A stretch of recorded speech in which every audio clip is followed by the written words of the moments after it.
ప్రార్థన చేసుకుందాం.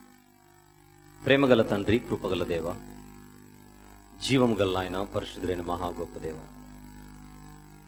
రెండవ రోజు రాత్రి మీ పాద సన్నిధిలో ఈ ఆత్మీయ ఆహారాన్ని భుజించుటకు మీరు మాకు అనుగ్రహించిన ధన్యత కొరకు స్తుతులు చెల్లిస్తున్నాం. మీ మాటలు వినుటకు సిద్ధపడుచుండగా నడిపించమని యేసు ప్రభు వారి దివ్యమైన నామములో ఈ ప్రార్థన సమర్పిస్తున్నాను తండ్రి, ఆమేన్. సెల్ ఫోన్స్ అన్ని మనం ఆఫ్ చేసి విందాం. అవి రింగ్ అవుతుంటే డిస్టర్బింగ్ ఉంటుంది, పక్క వారికి, చెప్పేవారికి, అందరికీ. ఆ సెల్ ఫోన్ ఓనర్ గారికి తప్ప. జాగ్రత్త పడదాం. ప్రత్యక్ష గుడారములోని పరోక్ష పాఠం అన్న అద్భుతమైన విశేషమైన అంశాన్ని మనం మాట్లాడుకుంటున్నాం. నిన్నటి దినాన ఒక చిన్న పరిచయాన్ని మనము తీసుకొనగలిగాం.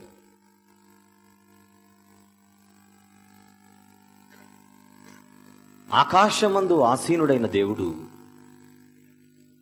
మట్టి భూమిపై ఉన్న ఈ చిన్న మనిషితో సహవాసము చేయాలని అనుకోవడమే అది ఎంతో మహత్తరమైన, మన మెదడుకి అందని అమోఘమైనటువంటి విషయం.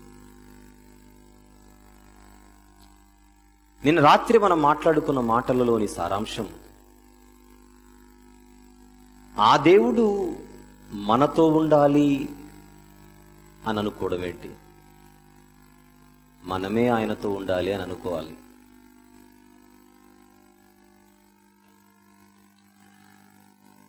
ఆ వ్యత్యాసాన్ని మనము ఆలోచించని స్థితిలో ఉండగా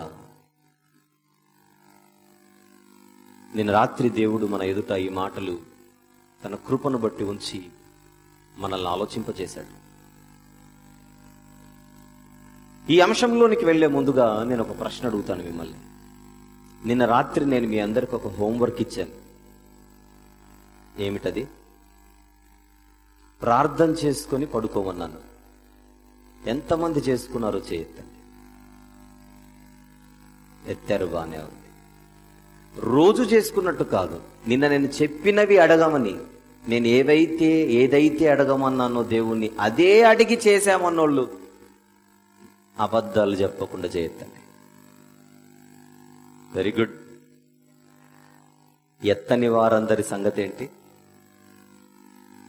ఇప్పుడే తమ్ముడు చెప్పాడుగా, వాక్యము చెప్పడం కాదు, వినడం కాదు, పాటించాలి. ఆ పాటించడంలో మనం విఫలమైనప్పుడు వినుట ఎలా? దేవా, నేను నీతో ఉండాలనుకుంటున్నాను, నాకు ఈ భాగ్యం ఇవ్వు. ఆ ఒక్క ముక్కనే కదా నేను మిమ్మల్ని అడగమనింది. అది కూడా అడగలేకపోయారా? బిడ్డకు జ్వరం వస్తే అడగరు, రేపు పొద్దున పరీక్ష ఉంటే అడగరు, అప్పులైన ఉదయాన్నే వస్తే అప్పులైనకు జ్వరం రావాలని పిటిషన్ పెట్టరు ముందే దేవుని దగ్గర. అనవసరమైనవన్నీ అడుగుతుంటాం, కానీ అవసరమైంది అడగమంటే ఫ్రీగా అడగమన్నాను, డబ్బులు ఇచ్చి కాదు. అయినా అడగలేకపోయారు. సరే, ఈరోజు కొనసాగిద్దాం. ప్రత్యక్ష గుడారం అది ఎలా ఉన్నదో, ఈ ప్రత్యక్ష గుడారానికి మరొక పర్యాయ పదమే అది దేవుని నివాస స్థలం. భూమి మీద దేవుని నివాస స్థలం. సహజంగా మనం ప్రార్థనలో పరలోకమందున్న మా తండ్రి అని అంటాం, ఎందుకంటే ఆయన పరలోక వాసి కనుక. కానీ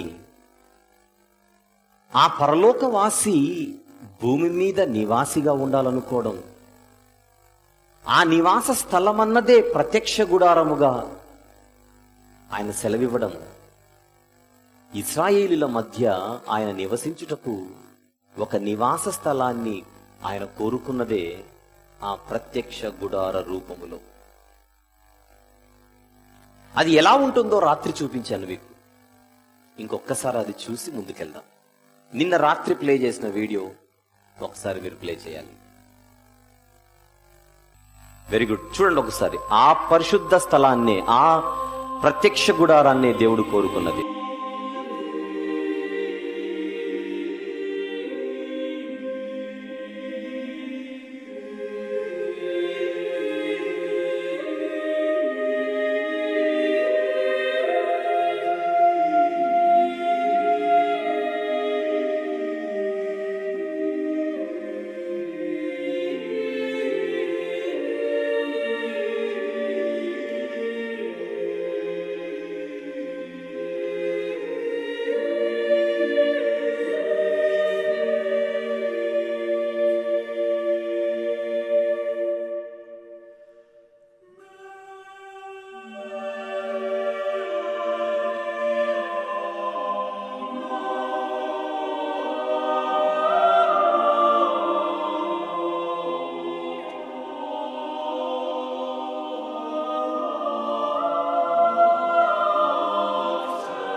తెర మీద ఉన్న ఇమేజ్ని అలానే ఉంచండి.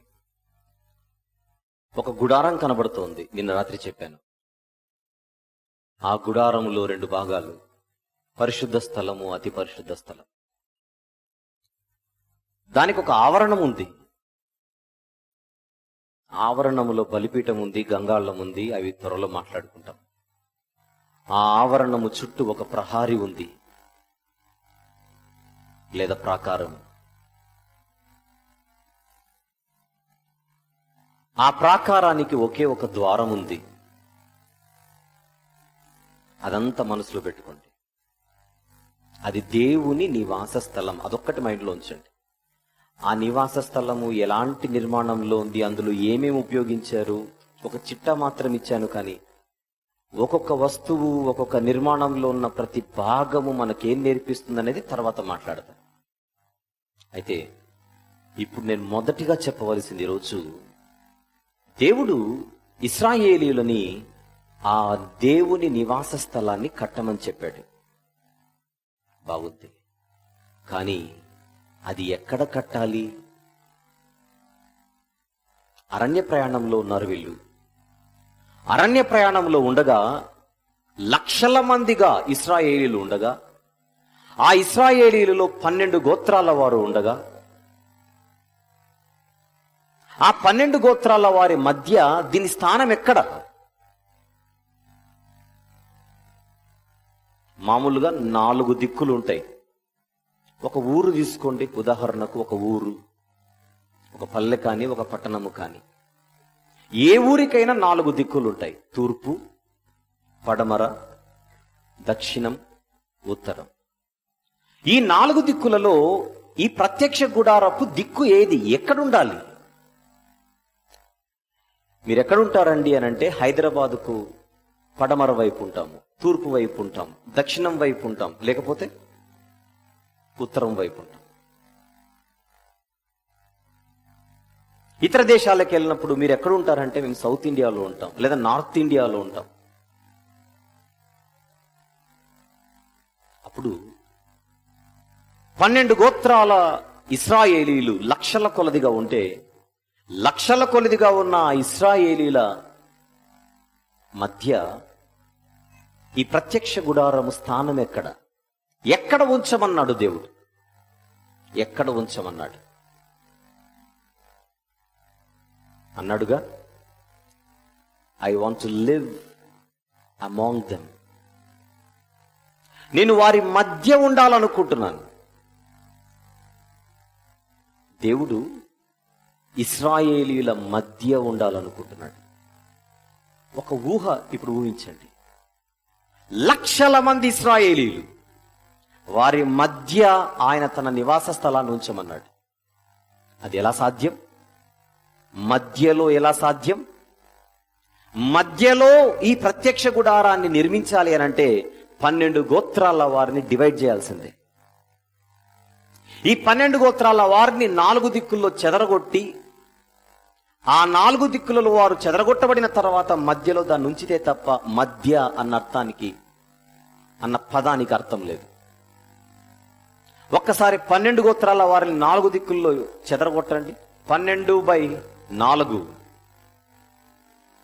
4 మూళ్ళ 12 అంటే 12 గోత్రాల వారు 4 దిక్కుల్లో చెదిరిపోయి ఒక్కొక్క దిక్కులో 3 గోత్రాలు ఉండిపోవాలన్నమాట.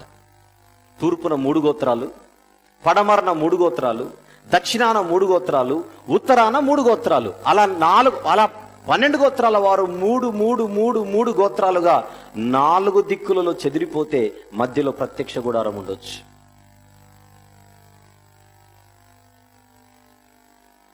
అదే దేవుడు చెప్పాడు. కట్టమన్న దేవుడు అది ఎక్కడ ఉంచాలో కూడా ఆయనే సెలవిచ్చాడు మోషే గారి ద్వారా ఇశ్రాయేలీయులకి. చెప్పి, ఒక దిక్కున ఈ గోత్రాల వారు ఉండాలి, మరొక దిక్కున ఫలానా గోత్రాల వారు ఉండాలి, ఫలానా దిక్కున ఈ గోత్రాల వారు ఉండాలని, ఏ గోత్రాల వారు ఏ వైపు ఉండాలో కూడా ఆయనే చెప్పాడు.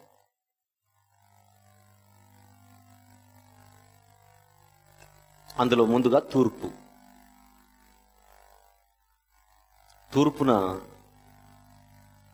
యూదా గోత్రికులు ఉండాలి. ఆయన చెప్పిందే.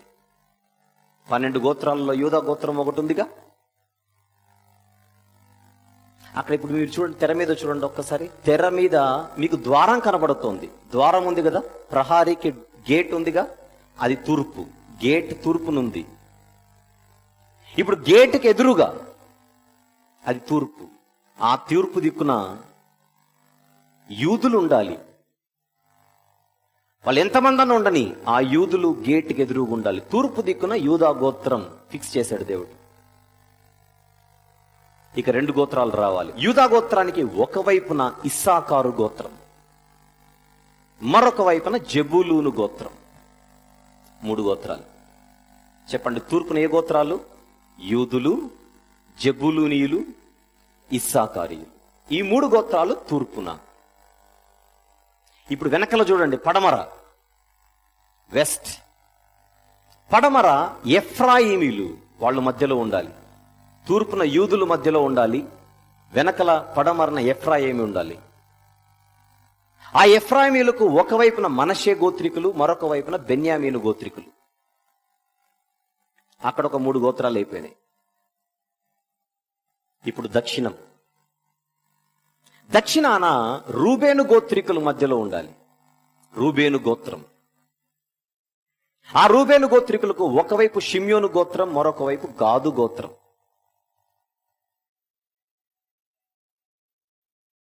ఇక ఉండేది ఉత్తరం.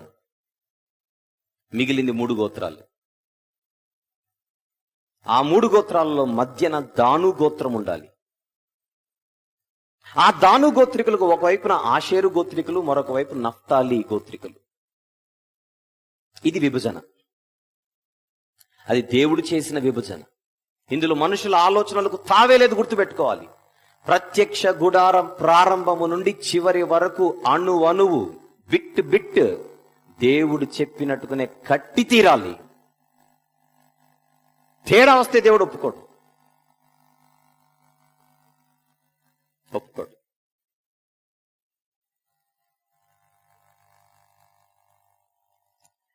ఇంకొక గోత్రం మిగిలిపోయింది.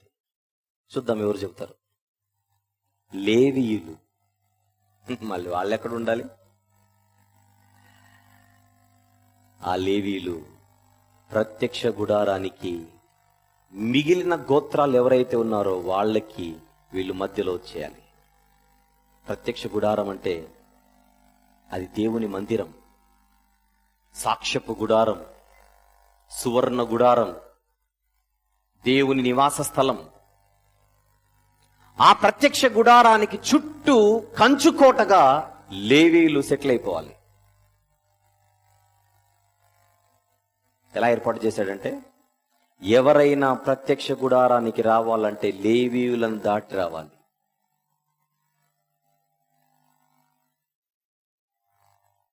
తూర్పున 3 గోత్రాలు, దానిని క్యాంప్ అని అంటాడు ఇంగ్లీష్లో, తెలుగులో పాళెము. తూర్పున ఒక పాళెము, అది యూదా పాళెము, దాని పేరు దేవుడు పెట్టిన పేరు. పడమరన ఎఫ్రాయిము పాళెము, ఆ పాళెములో 3 గోత్రాలు. దక్షిణాన రూబేను పాళెము, అందులో 3 గోత్రాలు.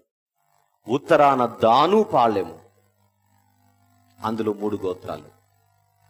4 పాళెములు, 4 దిక్కులు, 4 పాళెములు, ఒక్కొక్క పాళెములో 3 గోత్రాలు. కానీ ప్రతి క్యాంప్, ఇంగ్లీష్ క్యాంప్ అంటే మనకు ఈజీగా అర్థమవుతుంది, పాళెము అంటే అర్థం కాదు.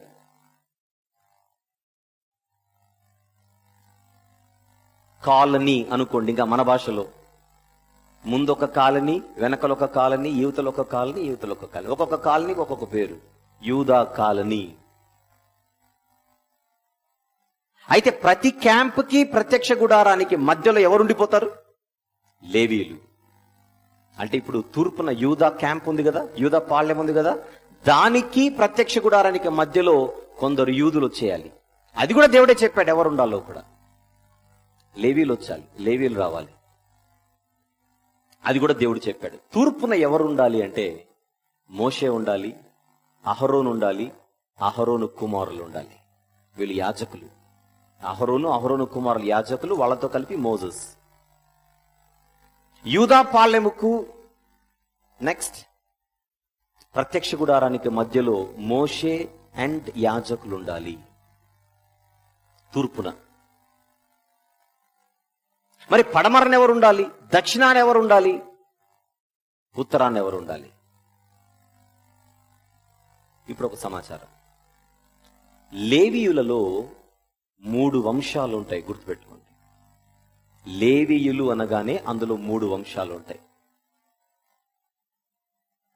ఈ వంశాలకు మూల పురుషులు యాకోబు పిల్లలలో లేవి అని ఒక ఆయన ఉన్నాడు కదా, ఆయన కుమారులు.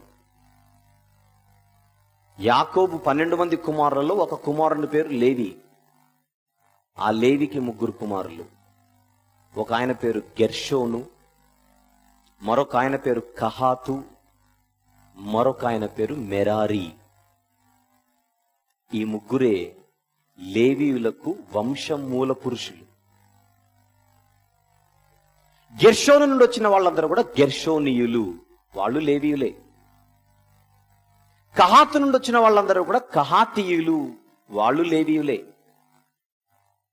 మెరారి నుండి వచ్చిన వాళ్ళందరూ కూడా మెరారీయులు, వాళ్ళు లేవీయులే. ఇప్పుడు ఎవరి వంశము చొప్పున వాళ్ళు ఈ 3 దిక్కులకు వెళ్ళిపోమని చెప్పాడు. తూర్పున మోషే, అహరోను, ఆయన కుమారులు ఉండాలి. ఇక తూర్పు క్లోజ్ అయిపోయింది. ఇక మిగిలిన 3 దిక్కులలో 3 వంశాలు వచ్చేయాలి. పడమరన గెర్షోనీయులు, దక్షిణాన కహాతీయులు, ఉత్తరాన మెరారీయులు. ఇది డివిజన్. మీ అందరికి ఒక పిక్చర్ వచ్చిందా? ఇప్పుడు మీకు తెర మీద పిక్చర్ పెట్టే చెబుతున్నాను. ప్రత్యక్ష గుడారం ఇప్పుడు చెప్పండి, దాని చుట్టూ ఎవరున్నారు? లేవీయులు. తూర్పున మోషే, అహరోను, ఆయన కుమారులు. పడమరన లేవీయులలో ఒక వంశం వారు. ఏమిటా వంశం? ఎవరిదా వంశం? గెర్షోను వంశం. దక్షిణాన కహాతు లేదా కహాతీయులు, కహాతు వంశం. ఉత్తరాన మెరారీయులు. అక్కడ మీకు లేదు ఇప్పుడు, కానీ మీరు ఊహించుకోండి. ఇప్పుడు నెక్స్ట్ వాళ్ళ వెనుకలు ఏమున్నాయి? Camps, colonies. తెలుగులో ఏమన్నారు? పాళెము. ఒక్కొక్క పాళెములో ఎన్ని గోత్రాలు? 3 గోత్రాలు. ఇప్పుడు చూద్దామా? ఇప్పుడు చూద్దాం ఎలా ఉంటుందో. మీరు ఇప్పుడు ముందు ఇక్కడ ఫిక్స్ అయిపోయిందిగా, మీకు మైండ్ లో ఫిక్స్ అయిపోయిందిగా, నేను చూపించకుండా మీకు ఫిక్స్ అయిపోయింది. ఇప్పుడు తెర మీద చూద్దాం. Image please. చూస్తున్నారా? కనబడుతుందా? మధ్యలో ప్రత్యక్ష గుడారం. ప్రత్యక్ష గుడారాన్ని టాబర్నాకిల్ అని అంటాడు. చూసారా? మనకు పైన నార్త్, మనకి ఇమేజ్ ఎట్లుందంటే పైన ఉత్తరం, కింద దక్షిణం, రైట్, కుడివైపున తూర్పు, ఎడమ వైపున పడమర. అలానే చూడండి. ఇప్పుడు మధ్యలో ప్రత్యక్ష మధ్య దేవుడు ఎక్కడ ఉండాలనుకుంటున్నాడు? మధ్య, ఇశ్రాయేలీల మధ్య. ప్రత్యక్ష గుడారం ఎక్కడుంది చూడండి ఇప్పుడు కరెక్ట్ గా. సెంటర్, తూర్పు, రైట్ సైడ్ చూడాలి. మోషే, అహరోనులు, మోషే యాజకులు. ఆ ప్రత్యక్ష గుడారము చుట్టూ లేవీలు, ఒక కంచుకోటలాగా ప్రత్యక్ష గుడారాన్ని, దేవుని మందిరాన్ని కాపాడేవారిగా, సెక్యూరిటీగా, భద్రతగా లేవీలు మొత్తం చుట్టేశారు దాన్ని. లేవీలు ఎవరు? మందిర సేవకులు. సేవకుల పనేంటి? మందిరాన్ని కాపాడాలి. అదే అక్కడ దేవుడు ఇస్తున్న పిక్చర్. సేవకుల బాధ్యత ఏంటి చెప్పాలి. మందిరం అంటే ఇంకొక పేరుంది. మందిరం అంటే ఇంకొక పేరుంది, చూద్దాం.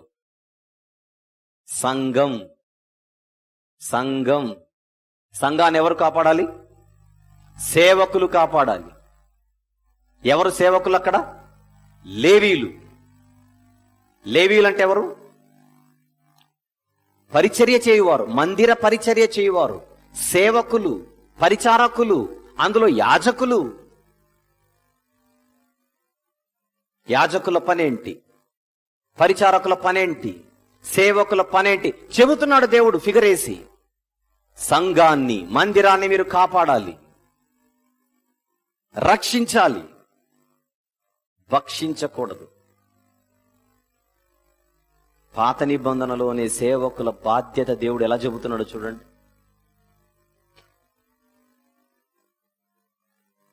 ఆ రోజు దేవుని చిత్తం ఏమై ఉన్నదో ఈ రోజు కూడా అదే అయి ఉన్నది.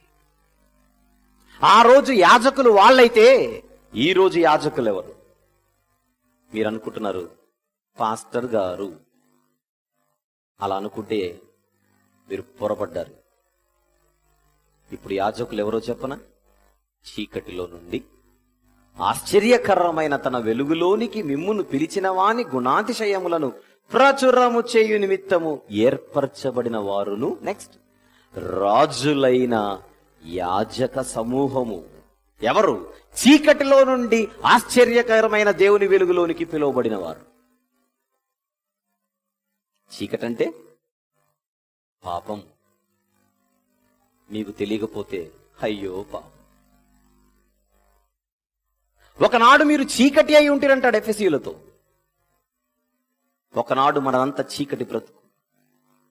సువార్త అనే ప్రకాశం మన మీద ప్రకాశించినప్పుడు యుగ సంబంధమైన దేవత చేతిలో నుండి మనల్ని మనం బయటికి రప్పించుకొని ఆశ్చర్యకరమైన దేవుని వెలుగులోనికి మనందరం వచ్చేసాం. బ్యాప్టిజం తీసుకున్న వాళ్ళు ఒకసారి చేయెత్తండి. బ్యాప్టిజం తీసుకున్న వాళ్ళు వెరీ గుడ్. మీరందరూ ఎవరో చెప్పనా? యాజకులు. యాజకుల బాధ్యత ఏంటి? సంఘ బాధ్యత. సంఘ బాధ్యత సంఘ కాపరి గారిదే. సంఘ బాధ్యత సంఘ పెద్దలది మాత్రమే. సంఘ బాధ్యత మాకు కాదు. మేము ఆదివారం ఒక్కరోజు వెళ్ళి 2 గంటలు కూర్చొని వస్తే అయిపోద్ది అనుకుంటున్నారా? అదే మీ ఆలోచన అయితే ఒక్కసారి ప్రత్యక్ష గుడారాన్ని మీరు చూడాలి.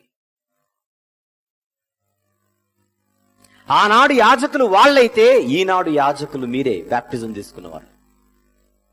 మీపై ఉన్న బాధ్యతే సంఘ బాధ్యత. సంఘం అంటే ఆత్మలు.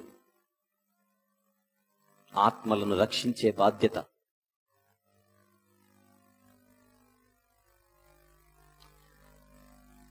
ఆత్మల సంరక్షణ. ఈరోజు దానిపై చింత ఎక్కువ ఉందా? ఆస్తుల సంరక్షణ, దీనిపై చింత ఎక్కువ ఉందా? నిజం ఒప్పుకుందాం. ఏమి తిందుము, ఏమి త్రాగుదుము, ఏమి ధరించుకుందుము, ఇదే కదా మన చింత.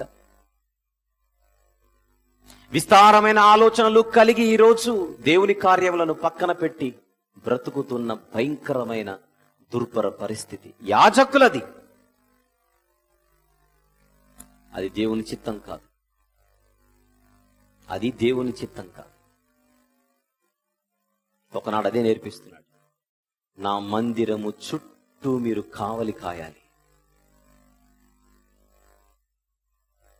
ఆ లేవీల వెనుకల మిగిలిన గోత్రాల వారు, లేవీల వెనుకల మిగిలిన గోత్రాల వారు, ఒకవైపు యూదా పాళ్యం, మరొక వైపు రూబేను పాళ్యం, మరొక వైపు దాను పాళ్యము, మరొక వైపు ఎఫ్రాయిము పాళ్యము. ఒక్కొక్క పాలెములో 3 గోత్రాలు కనబడుతున్నాయి మీకు. వారందరి నడుమ ఇప్పుడు వచనం చూద్దాం.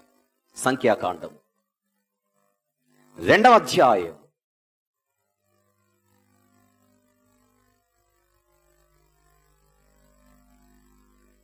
2వ అధ్యాయం 17వ వచనం చూద్దాం. ఒక పదము కోసం వస్తున్నాం ఇక్కడ. పదము ప్రత్యక్షపు గుడారము లేవీయుల పాళెముతో, పాళెముల నడుమా, అండర్లైన్, నడుమా సాగి నడువవలెను. ఎప్పుడు నా నివాస స్థలం ప్రజల మధ్యే ఉండాలి. మధ్యే ఉండాలి. దేవుడు సమాజంలో తన స్థానాన్ని ఎక్కడ కోరుకుంటున్నాడు చెప్పండి? మధ్య, కేంద్ర స్థానం, సెంట్రల్ ప్లేస్. ఏం నేర్పిస్తున్నాడు ఇక్కడ? ప్రజలు వారి జీవితాలలో కేంద్ర స్థానం ఎవరికిచ్చి బ్రతకాలి? దేవునికిచ్చి.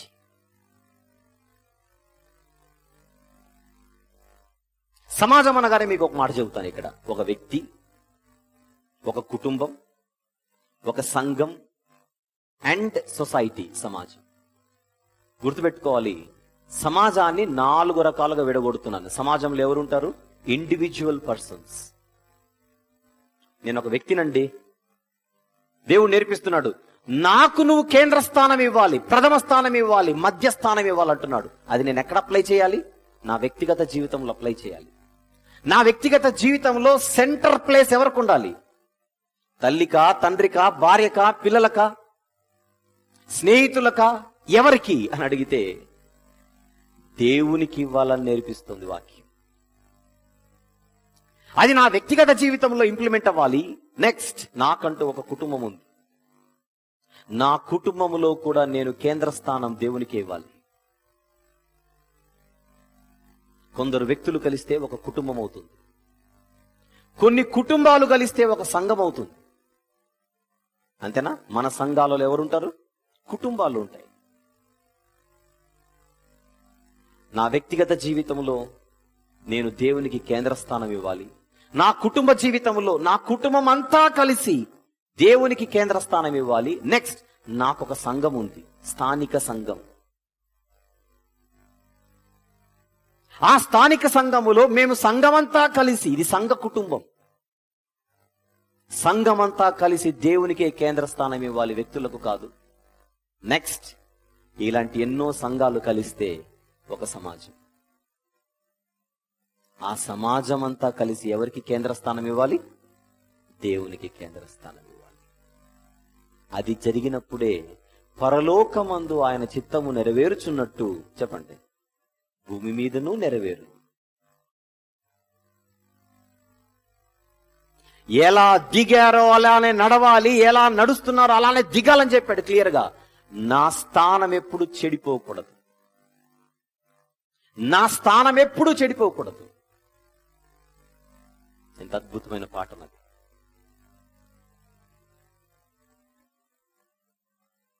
Very good.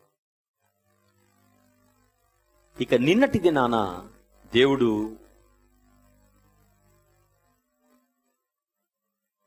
ఆ ప్రత్యక్ష గుడారాన్ని నిర్మించడానికి నేనుగా ఏమివ్వను అన్నాడు. నిన్నటి దినాన మాట. అది నాకే ప్రత్యక్ష గుడారం, కానీ అది కట్టడానికి నా చేతిలో నుండి నేనేమి ఇవ్వను, ప్రజలే ఇవ్వాలి. అది మనఃపూర్వకముగా ఇవ్వాలి అనే కదా దేవుడు కోరుకున్నది. అవును, దేవుని పనికి దేవుడు ప్రజలనే మనఃపూర్వకముగా ఇవ్వమన్నాడు. అది నిర్గమకాండం 25వ అధ్యాయంలో. ఈ పుస్తకానికి లేదా ఈ అంశానికి కీలకమైన వచనమే మనం తీసుకున్నది. నిర్గమకాండం 25వ అధ్యాయం 8వ వచనం. నిర్గమకాండం 25వ అధ్యాయం 8వ వచనం. నేను వారిలో నివసించినట్లు వారు నాకు పరిశుద్ధ స్థలాన్ని నిర్మించాలి అన్నాడు. కానీ ఆ పరిశుద్ధ స్థలాన్ని నిర్మించడానికి కొన్ని వస్తువులు కావాలి. ఆ వస్తువులు మొత్తం 15.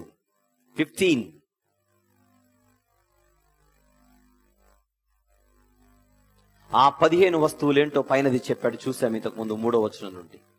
బంగారు, వెండి, ఇత్తడి, నీల ధూమ్ర రక్తవర్ణములు, సన్నపునార, మేక వెంట్రుకలు, ఎరుపు రంగు వేసిన పొట్టేళ్ల తోళ్లు, సముద్రవత్సల తోళ్లు, తుమ్మకర్రలు, ప్రదీపమునకు తైలము, అభిషేక తైలమునకును పరిమళ ద్రవ్యముల ధూపమునకు సుగంధ సంభారములు, లేత పచ్చలు, ఏఫోదుకును పతకమునకును చెక్కు రత్నములు అనునవే. ఇవి మొత్తం నిన్న కౌంట్ చేశాను, 15 వచ్చాయి.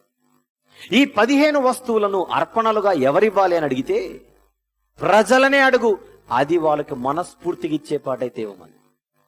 మొదటి 2 వచనాలు. యెహోవా మోషేకి ఇలాగూ సెలవిచ్చెను, నాకు ప్రతిష్టార్పణ తీసుకుని రండని ఇశ్రాయేలీలతో చెప్పుము, మనఃపూర్వకముగా అర్పించు ప్రతి మనుషుని యొద్ద దానిని తీసుకొనవలెను, దానిని తీసుకొనవలెను.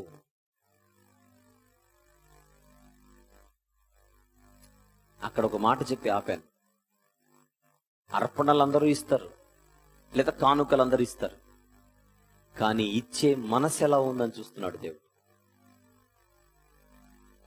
అందరూ ఇచ్చినట్టుగానే అననీయ కూడా ఇచ్చాడు, అందరూ ఇచ్చినట్టుగానే సప్పీరా, ఒకరు ఎక్కువ ఇచ్చిండొచ్చు, ఒకరు తక్కువ ఇచ్చిండొచ్చు. కానీ అననీయ అర్పణ ఎందుకు స్వీకరించబడలేదు? సప్పీరా అర్పణ ఎందుకు స్వీకరించబడలేదు? వారి మనస్సు మంచిది కాదు. పిసినారులు, బిగపట్టించిన వారు, దేవుని పనికి ధారాళంగా ఇచ్చిన వారు కాదు, హృదయపూర్వకంగా ఇచ్చిన వారు కాదు. కానీ వాళ్ళందరికంటే తక్కువ ఇచ్చినటువంటి కానుక పేద విధవరాలు ఇచ్చిన కానుక. కానీ ఆ విధవరాలి కానుక ఎందుకు అంత ఘనంగా ఎంచబడింది చరిత్రలో? ఆవిడ మనసు అలాంటిది. ఎలాగో మనఃపూర్వకముగానే పాయింట్ వచ్చింది కనుక కొన్ని విషయాలు చెబుతాను ఇక్కడ. ఇంకొక పావు గంట తీసుకుంటాను టైం ఈరోజు. ఇంకొక పావు గంట చెబుతాను. నేను క్లోజ్ చేసే టైం వచ్చింది, సమయం 9:30. ఇంకొక పావు గంట చెబుతాను.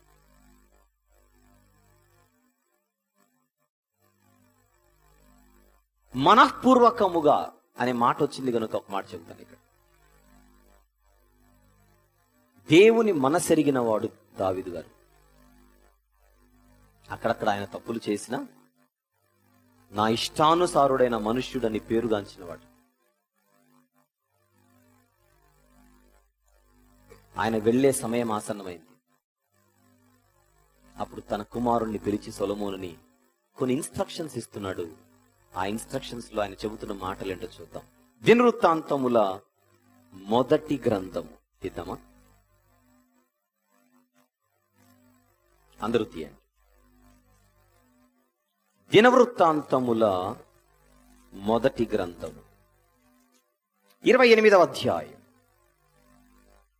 ఒక్కసారి 9వ వచనము చూద్దాం. తండ్రి తన కుమారునికి చెబుతున్న మాట, సొలొమోనా నా కుమారుడా, నీ తండ్రి యొక్క దేవుడైన యెహోవా అందరి హృదయములను పరిశోధించువాడును, ఆలోచనలన్నిటినీ సంకల్పములన్నిటినీ ఎరిగిన వాడునయ్యున్నాడు. నీవు ఆయనను తెలుసుకుని హృదయపూర్వకముగా మనఃపూర్వకముగా ఆయనను సేవించుము. అలా సేవిస్తే ఆయన నీకు ప్రత్యక్షమవుతాడు. అలా మనఃపూర్వకముగా, మనసెక్కడో పెట్టి నువ్వు ఇక్కడ నీ బాడీ మాత్రం పెడితే కుదరదు. బాడీ ప్రెజెంట్, మైండ్ యాబ్సెంట్ అన్నట్టు అవుతుంది. అది నీకు మంచిది కాదు. అది నీకు మంచిది కానే కాదు. 2, అదే దావీదు గారు దేవుని మందిరాన్ని కట్టించాలనుకున్నాడు. దేవుడు పర్మిషన్ ఇవ్వలేదు. నీ కొడుకు చేత కట్టించుకుంటాను, అవసరమైనవన్నీ కూడా నువ్వు సమకూర్చి వెళ్ళిపో అన్నాడు. తలదించిన దావీదు దేవుని మందిర నిర్మాణం కోసం అవసరమైనదంతా కూడా ప్రభుత్వ ఖజానాల నుంచి తీసి పక్కన పెట్టాడు. దాని కొరకు కేటాయించాడు ఇంత మోతాదని. విన్నాను జాగ్రత్తగా. దావీదు గారిదే కదా ప్రభుత్వం. అది గవర్నమెంట్కి ఒక ఖజానా ఉంటుందిగా. ఫలానా శాఖకు ఇంత అమౌంట్ అని ప్రతి ఏటా బడ్జెట్ లో ఉంటుందిగా. దేవుని మందిర నిర్మాణం కోసం కూడా దావీదు గారు తన ప్రభుత్వంలో నుండి ఇంత సొమ్మని పక్కకు తీసి పెట్టాడు. అది చాలా సఫిషియెంట్ సొమ్ము. అది అవసరమైనది వచ్చేసింది ప్రభుత్వంలో నుంచి. అక్కడితో తృప్తి చెందక దావీదు గారు నిర్మాణంలో ప్రభుత్వ పాత్ర మాత్రమే ఉండి నా పాత్ర లేకపోతే ఎలా అని ఆలోచించి తన వ్యక్తిగత ఆస్తిలో నుంచి మళ్లీ తీసుకొని వచ్చి దేవుని మందిర నిర్మాణం కోసం యాడ్ చేశాడు దానికి. అక్కడతో తృప్తి చెందక ప్రజలను పిలిచి, మందిర నిర్మాణం మన ముందుంది, అది నా కొడుకు కట్టించబోతున్నాడు. ఆల్రెడీ గ్రీన్ సిగ్నల్ వచ్చింది పైనుండి. కానీ అవసరమైన వస్తువులు కానీ అవసరమైనటువంటి సొమ్ము దానికంతటికీ నేను తీసి పెట్టాను ప్రభుత్వం నుంచి.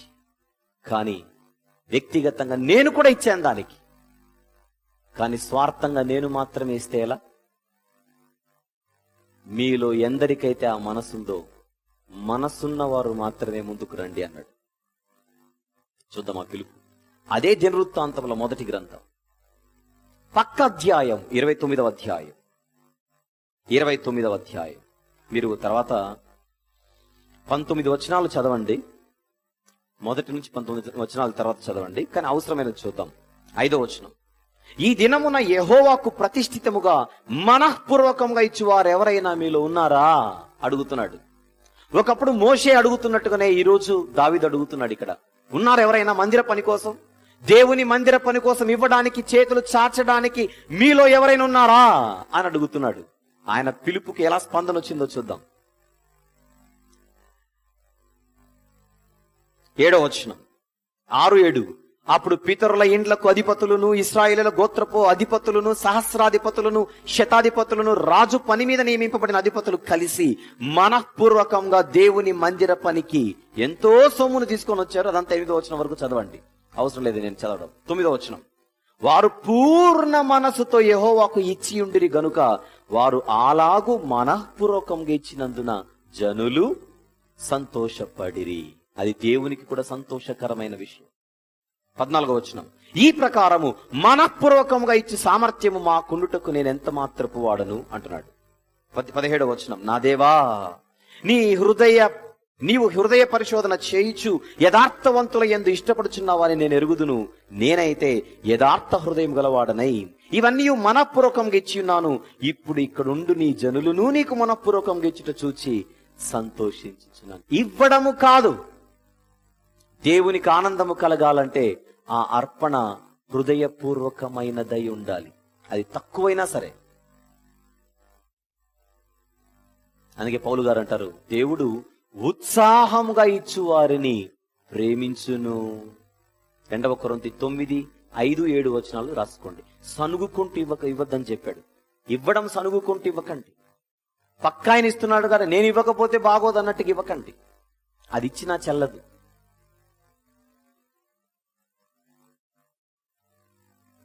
కానీ దేవుని పనికి ప్రతి చెయ్యి ముందుకు రావడం ఆ చేతికి మంచిది, దేవునికి కాదు. దేవునికి ఏమీ లేక మనం ఇవ్వట్లా. ఆయన మనకిచ్చిన దాంట్లోనే ఒక పావలా తీసుకొని ఇస్తున్నాం అంతే. ఏమిస్తున్నాం దేవునికి? అంతా ఆయనదే, అనుభవించేదంతా ఆయనదే. ఆయన సొమ్ము ఉద్దరగా తింటూ ఆయనకి ఇవ్వడానికి మనం 4 సార్లు ఆలోచిస్తాం.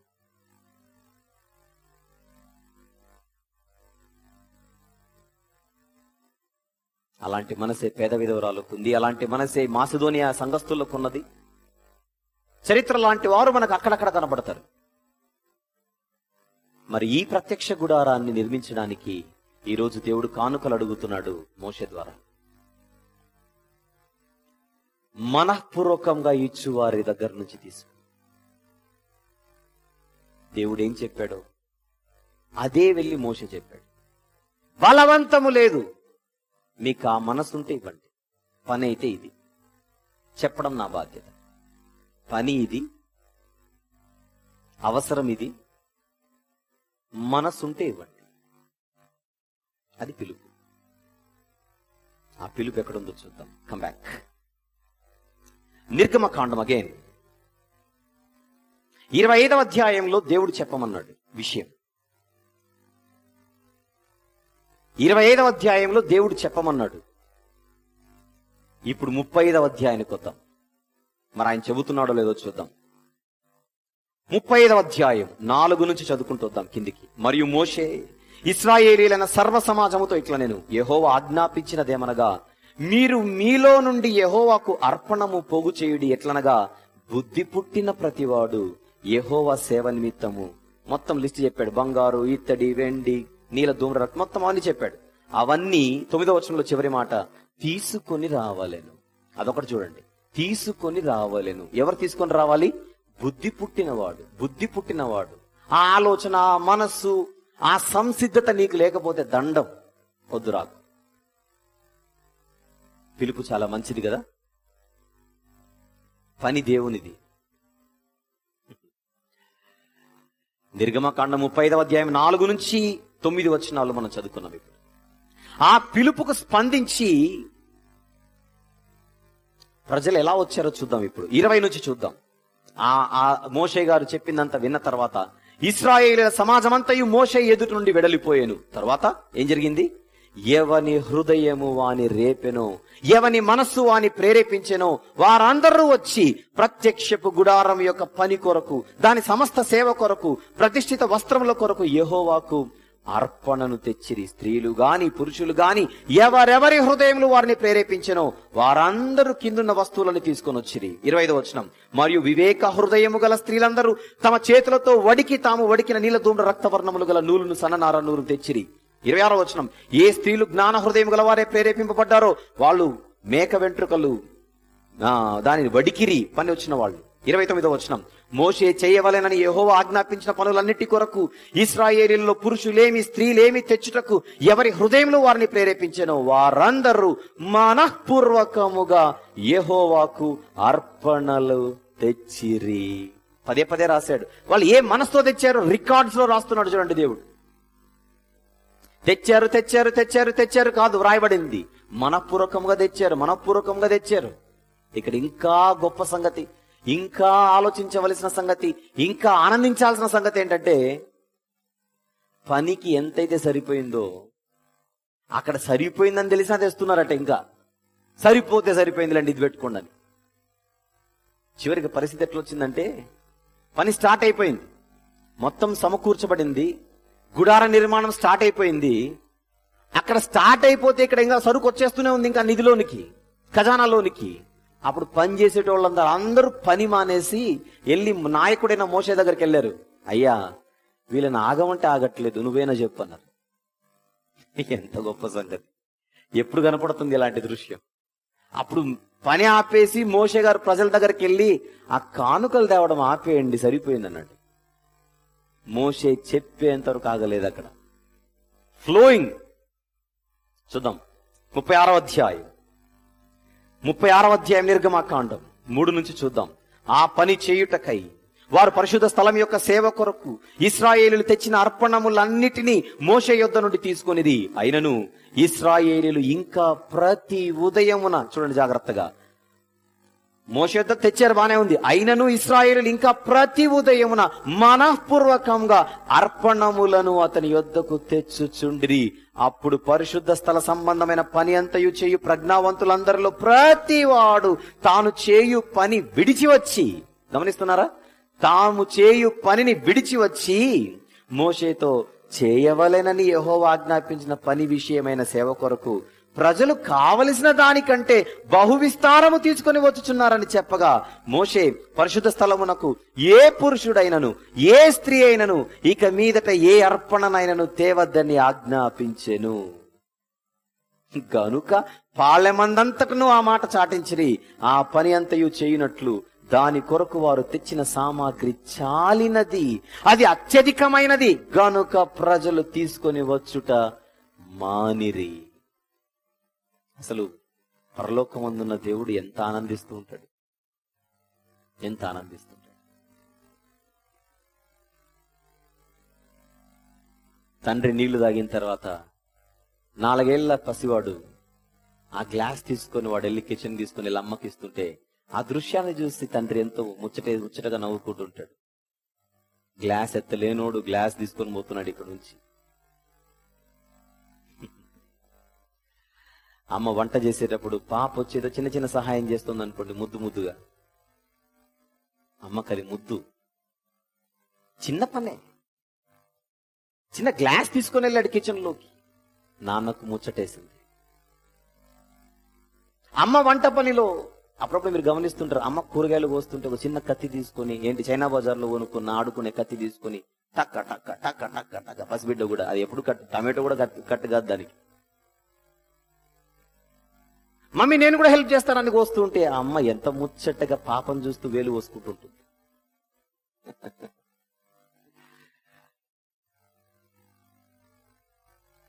చిన్న చిన్న పనులలో పెద్ద పెద్ద మనసు కలిగి చిన్న చిన్న పిల్లలు ముందుకొస్తే పెద్దవాళ్ళకి ఎంత ముచ్చట, ఎంత ఆనందం.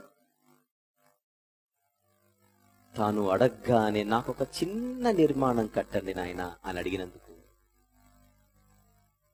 ప్రజలు చూపించిన ఆ ఉత్సాహం, ఆ స్పందన మనకే అంత ఆనందం కలుగుతుంటే చదువుతుంటే పరలోకం ఉందన్న దేవునికి మనసు నిండిపోయి ఉండదు. ఆ కోటాను కోట్ల దేవదూతల మధ్య సగర్వంగా చూసి నా పిల్లలను చూడండి ఒకసారి. నా సేవకుడు వద్దంటున్నాడు, వాళ్ళు తెస్తున్నారు, అలాంటి దారి మధ్యలో ఉన్నారు, ఆపేస్తున్నారు గేట్లు క్లోజ్ చేసి. అలాంటి మనస్సు ఈరోజు ఎందరికి ఉంది? అలాంటి మనస్సు ఈరోజు ఎందరికి ఉండాలి? 100 సార్లు ప్రకటిస్తే గాని 101వ సారి స్పందన ఉండదు. పని కోసం. కళ్ళ ముందు పని ఉంటుంది, కళ్ళ ముందు అవసరత ఉంటుంది. 10 రూపాయలు ఇవ్వడానికి 100 ఆలోచనలు చేస్తారు. పనికిరాని వస్తువులు 100 సార్లు కొంటారు. మళ్ళీ మనం కొనుక్కున్న వాచ్లు, మనం కొనుక్కున్న సెల్ ఫోన్లు కొన్న 10 రోజులకి ఎన్నిసార్లు చెడిపోలేదు చెప్పండి. అయినా కొంటాం. నిష్ప్రయోజనమైన వాటి కోసం మనం ఖర్చు చేయడానికి వెనుకాడం. కానీ పరలోకంలో మన ధనము సమకూర్చబడుతుందని తెలిసినా దేవుని పని కోసం ముందుకు రా. మారాలి మనిషి, ఎదగాలి మనిషి. ఆ నిర్మాణం సాధ్యపడడానికి కారణం ప్రజల హృదయం, ప్రజల మనస్సు, వారి మనస్తత్వం. ఇశ్రాయేలుల గురించి మనము చాలాసార్లు మాట్లాడుకునేటప్పుడు వాళ్ళు దుర్మార్గులు, దుష్టులు, చెడిపోయారు, దారి తప్పారు, ఎక్కువ మాట్లాడతాం. కానీ వాళ్ళ గురించి ఇలాంటి మంచి మాటలు మాట్లాడుకోవడానికి కూడా కొన్ని అధ్యాయాలు ఉన్నాయి. అప్పుడు అవి కూడా చూస్తుండాలి మనం. ఆనాటి ఇశ్రాయేలుల వలె ఈరోజు మనందరికి కూడా అలాంటి మనస్సు ఎప్పుడూ ఉండాలని మనస్ఫూర్తిగా కోరుచు ఈ రాత్రికి మనం వదిలేస్తున్నాను. ప్రార్థన చేసుకుందాం. ప్రేమగల తండ్రి, కృపగల దేవ, ఇచ్చిన సమయాన్ని బట్టి, ఇచ్చిన అవకాశమును బట్టి స్తుతులు చెల్లిస్తూ మీ పిల్లల ఆసక్తిని ఆశీర్వదించమని మరొకసారి రేపు తెల్లవారుజాము నుంచి జరగబో ప్రార్థనా కార్యక్రమాలు, తరగతులు, రాత్రివేళ సభ అన్నిటినీ మీ హస్తాలకు అప్పచెప్పచ్చు. మీ కంచెను, మీ కాపుదలను ఈ 2 రోజుల మాదిరిగానే ఈ సభలు ముగిసేంత వరకు ఉంచమని యేసు ప్రభు వారి పుణ్యనామంలో ఈ ప్రార్థన సమర్పిస్తున్నాను తండ్రి. ఆమేన్. మన తండ్రి అయిన దేవుని ప్రేమ, కుమారుడైన యేసుక్రీస్తు వారి కృప, పరిశుద్ధాత్మ దేవుని అన్యోన్య సహవాసం చేరిన మనందరితో, సర్వలోకములో చెదిరి ఉన్న సకల పరిశుద్ధులతో సదాకాలము తోడయ్యుండును గాక.